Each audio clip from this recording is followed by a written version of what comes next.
65% of startups fail because of co-founder issues. Don't let yours be one of them. It's not about if you face challenges, it's about when you face these challenges. Oh my God, everything is breaking. We need all hands on deck. Because if that was an employee, you would fire them. It can be detrimental to your company. Here's how to find the right co-founder. Welcome to Just Grow With It. I've always been a little impulsive. I get an idea and just go with it. But that's the thing about life and business. You're always growing, learning, and figuring it out as you go. Welcome to Just Grow With It, the podcast where I share lessons I've learned as a founder and creator, the mistakes, the pivots, and the wins, and how staying consistent can change everything. So if you're ready to grow with me, let's get into it. At Rella, we're a team of 3 co-founders. However, we may or may not have had an additional 4th co-founder in the very, very early days. So all of these lessons about co-founders, we've had to learn the hard way. Here are some things that you need to know before you commit to working with a co-founder. The first thing you need to ask yourself might be an obvious question, but it is, do you even need a co-founder?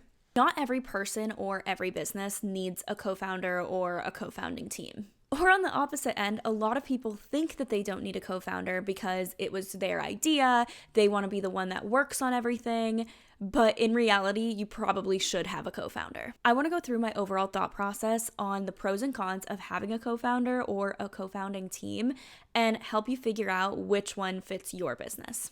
And when we first started Rella, this was the checklist and kind of the things that I was thinking about before I decided I actually needed co-founders for this idea that I had. For context, I was the one that had the original idea of Rella. It's definitely evolved since then and become an entirely new company in its own right. I knew that I needed help developing, but truthfully, I didn't want co-founders at first. If you listen to my entrepreneurship story, which was episode 1, you would know that I was pretty against having co-founders because I thought that this was going to be a project. I thought that this was my idea and I could make passive income on this idea that I had, and I didn't think that I needed co-founders. I thought I could just pay someone to help me build this.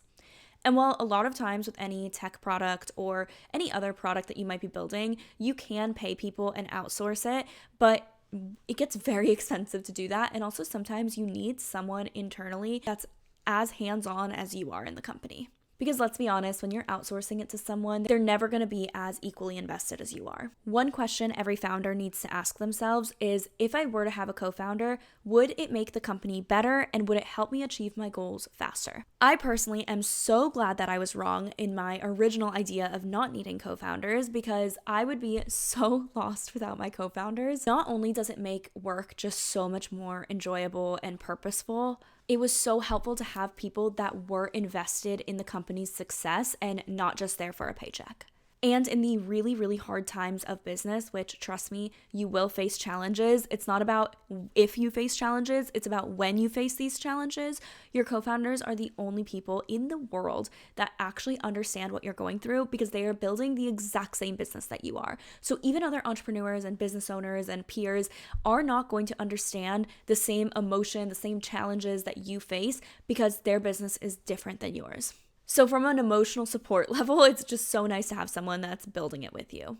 And I'm not going to lie, if it wasn't for my co-founders, I would have quit Rella so long ago because I think it just would have been too hard and I wouldn't have been able to continue to outsource it forever. Truthfully, it probably wouldn't have even come to fruition. I probably would have just wasted a ton of money trying to outsource it and then never had it go live to the public, if I'm being really honest with myself. And although I am glad I have co-founders and I would never start a company without co-founders, you might not be on board with having co-founders, so let's go through the pros and cons. You have someone else invested in the success of the business in a more personal way. Do not underestimate the challenges that are going to appear where you need to text someone in the middle of the night and be like, oh my God, everything is breaking. We need all hands on deck. Someone that is just getting paid is not going to drop everything to try to fix this problem as a co-founder will.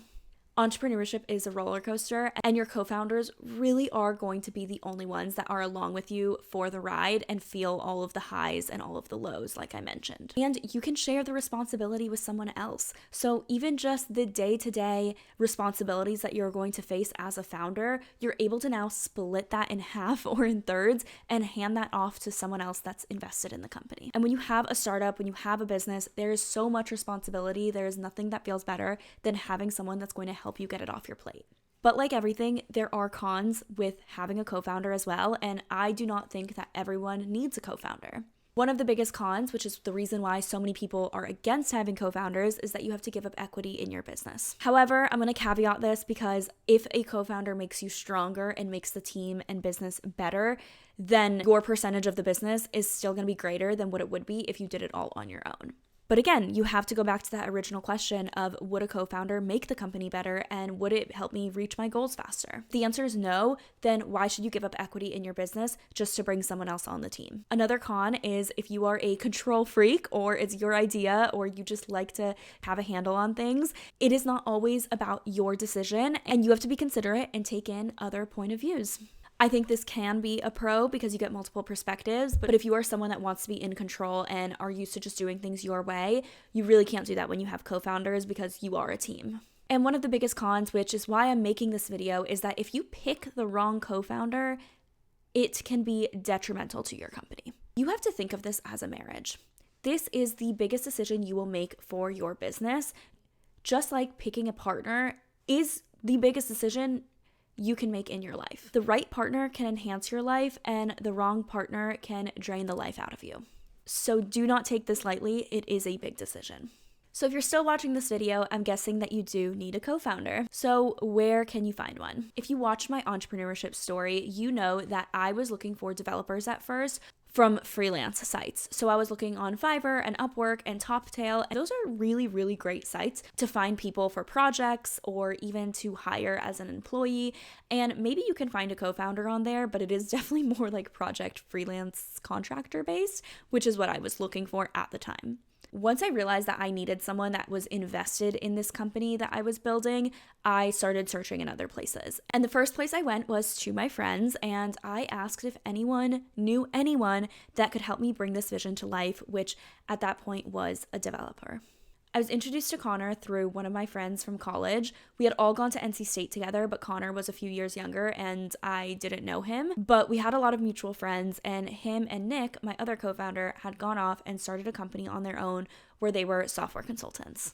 This also showed me that they were very entrepreneurial, which I obviously loved, and we began to start working together. I instantly knew that they just understood my vision and what I was building, and I loved how honest they were being with me, and they weren't just trying to get me on as a client. It felt like very authentic. So like I said, we didn't start as co-founders. We started first by working together, by them helping me bring this idea of Rella to life. And at this point, Rella was not even Rella because it didn't have a name. Their team actually came up with Rella. So Natasha, who is still on our team today, she is a founding member. Her and Tess, which is another girl that we were working with, they were working with Connor and Nick at their software consultancy. So that's kind of how the story of Rella came to be. So if it wasn't for them, the name Rella would not even exist. I think one of the best ways to find co-founders is through your network already, and that doesn't mean it has to be someone you know. Like I said, I didn't know Connor or Nick. I knew them through someone. And if you watched the last episode where I said, this is what you need to do before you start your business, one of the points was that you need to tell everyone about your business. This is one of those reasons, because if I didn't share what I was building with Rella and that I needed help, I would have never got introduced to my co-founders.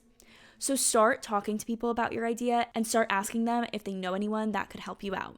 However, if you've exhausted your network and you realize that you don't know anyone or your friends don't know anyone that can help you, here are some other ways that you can find co-founders. There's the YC Co-founder portal, which is a great way to find co-founders, and you do not need to be a YC alum. I think a lot of people think that you have to have gone through YC in order to find a co-founder on here, but you don't. It's kind of like a matchmaking service / dating app for co-founders. So you can share your idea and say that you are looking for a co-founder, or you can just go on board and say you are open to being a co-founder of an idea.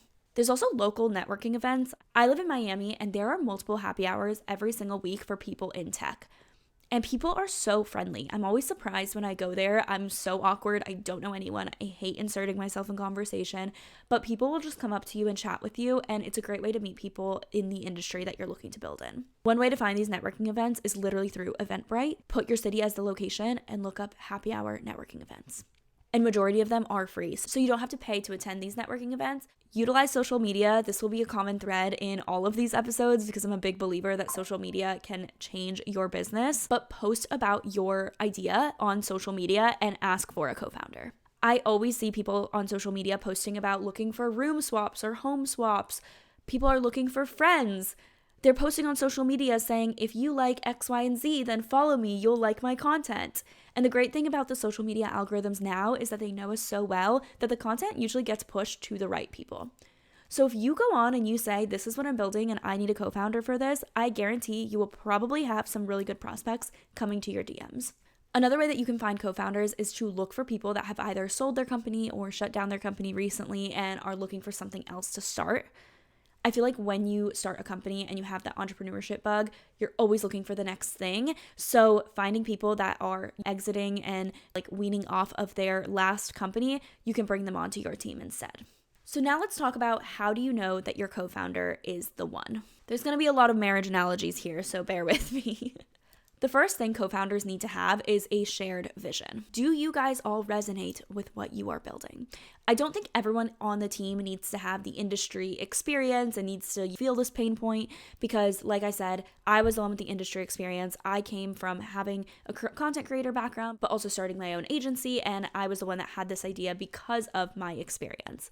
Connor and Nick did not have the same experiences that I had. They did not share the pain points. They never even really used social media, so this was not something that they lived and breathed. But the difference is that they got it. They understood what I was building. They understood why this was a big deal, and they shared the same vision that I did. If any of your co-founders don't believe in what you're building, it should be an absolute no. If the co-founding team doesn't even believe in it, why would anyone else believe in it? Another thing that I think a lot of people don't think is important because they think that this is just a working relationship, but trust me, it's much deeper when you're co-founders. Do you get along? Do you actually like this person?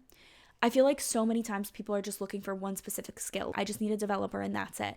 But if you have a developer and they are your co-founder, you have to actually like them and you have to get along with them outside of work.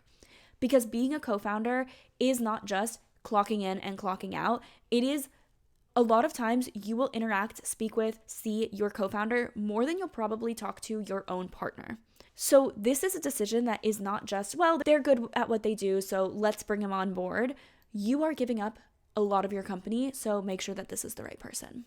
Also, make sure that you have complementary skills and not overlapping skills. I say this because in my previous video, if you guys saw, I mentioned that you need to define your roles and you need to really decide what each co-founder or what each founding team member is going to be doing at the company. And having complementary skills over just overlapping skills is so critical. A co-founder should always have the strengths and the skills that you don't have, because if not, there will be tension and there will probably be a lot of disagreements, and it's hard to compromise when you guys think that both of you are right and you're working on the same exact thing. So now let's dive into red flags that you should not ignore when you are looking for a co-founder. Lack of communication. Probably sound very parallel to what you should look for in a partner, but essentially that's what this is. When you are starting a company with someone, communication is everything. You guys need to communicate about everything that's going on within your business because you all need to be on the same page. Not being trustworthy. If you cannot trust your co-founder, you can't trust them with the finances, you can't trust them with delivering good work, you can't trust them without overseeing what they're doing. Why do you have a co-founder? Because if that was an employee, you would fire them. Constant disagreements. If you guys are always fighting and disagreeing, that is only going to get worse and increase as time goes on. Nip it in the butt now and do not work with that person on your company. A big ego. Starting a company is not the time to have a big ego, and unfortunately, I think too many people start companies because they have a big ego and they want to say that they're the CEO, they want to say that they have a company, they want to say that they're in charge, and that is never the reason why you should start a company, and that's also a person to avoid. And then the last red flag is laziness and lacking self-motivation. If you see someone that is lazy or is not self-motivated, chances are they don't even want to start a company. But in the off chance that you are in a position where you are deciding to start a company with someone that lacks self-motivation and is inherently lazy and doesn't want to do anything, don't start a company with them. So now that you decided that you're going to work with a co-founder and you figured out who your co-founder is, congratulations should be in order. But now you have to have this awkward conversation, which is equity. It doesn't have to be awkward, but it's okay if it is. This is one of the more difficult conversations to have, but it's definitely a necessary one. And I suggest having this conversation sooner rather than later. When you do decide to talk about equity, don't just make this a quick decision because you're trying to sweep it under the rug. Really think about what makes sense for your company. And do not let your ego get in the way. This is why we avoid working with people with big egos. One thing I mentioned in the previous video, but it's that you don't need to have an equal split. A lot of people think it needs to be 50-50, and that's actually not the case. At the very start of Rella, I actually came into it with wanting more equity, and my thought process was that not just because it was my idea, but because I had a lot of the industry experience, I was bringing in all of my followers and my community, and I had the most connections in the industry. I thought that it was fair that I would be a majority owner of the company. I was also paying my co-founders in the beginning to help me develop this, and I invested a lot of my own capital. However, now that we are 4 years into working together, which is crazy, we've actually decided to kind of resplit some of the equity structure to make it a bit more even. And this was a decision that we had to come to as a team. The first conversation was one that we came to as a team, and the second time when we were reissuing equity, when we decided to bring on Natasha as a founding member and distribute equity that way, we reshifted all of our equity structures, and now it's a lot more even with the co-founders. And as co-founders, you're going to have a lot of hard decisions, so let this be the first one or one of the first ones that you make and consider it a test.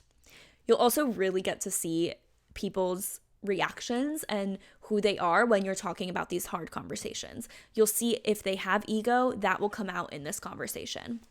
If they have a hard time making decisions or don't want to face hard decisions, that will come out in this conversation. So have it sooner rather than later.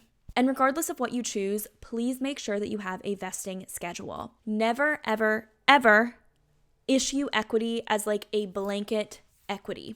Make sure that it is vested, which I guess I wore an appropriate little vest for this conversation. If you're listening, I am wearing a vest right now.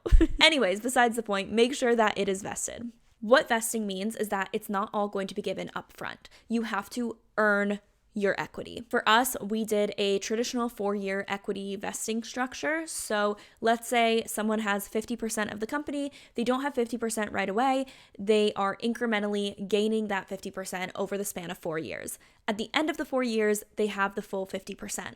But this just prevents anyone from signing the papers, getting the equity, and then leaving, because that is going to be really hard to fight if you don't have a vesting schedule, because technically you sign the papers, they own that percent of the company. And even if something happens later down the line or in 2 years, you still don't want someone having the entire equity. You want it to be vested. So again, they don't just take the equity and run. And this means you need to hire a lawyer. So it is time to lawyer up and make it official. Please do not do this on your own. If you are starting a company, I highly recommend getting a lawyer to look at all of your documents at least and put the company together. You don't necessarily need to file an LLC or with a lawyer because there's so many great resources online. But when it comes to documents like co-founder agreements and owner agreements, 100% get a lawyer to make sure that you are doing everything correctly, because if, God forbid, something happens and you do have co-founder issues, you want to make sure that those documents are airtight. And also, even at the end, let's say you are selling your company, if there was a mistake in those early papers, you just don't want it to come out then. So make sure that you lawyer up for the beginning organizational docs. And of course, the motto of this conversation is do it sooner, because it will avoid headaches. Also, comment below if you are looking for a co-founder, because who knows, maybe your next co-founder is in the comments. I hope you guys enjoyed this episode. I hope it was helpful. And if you have any co-founder tips, or you're looking for a co-founder, or you've also experienced some co-founder difficulties or red flags, please let me know in the comments below. And I'll see you guys next Wednesday with another episode of Just Grow With It. And don't forget to sign up for the Growth List, which is my newsletter that comes out every single Wednesday for founders, creators, and any ambitious people that are listening or watching this podcast. Thanks, guys. Bye.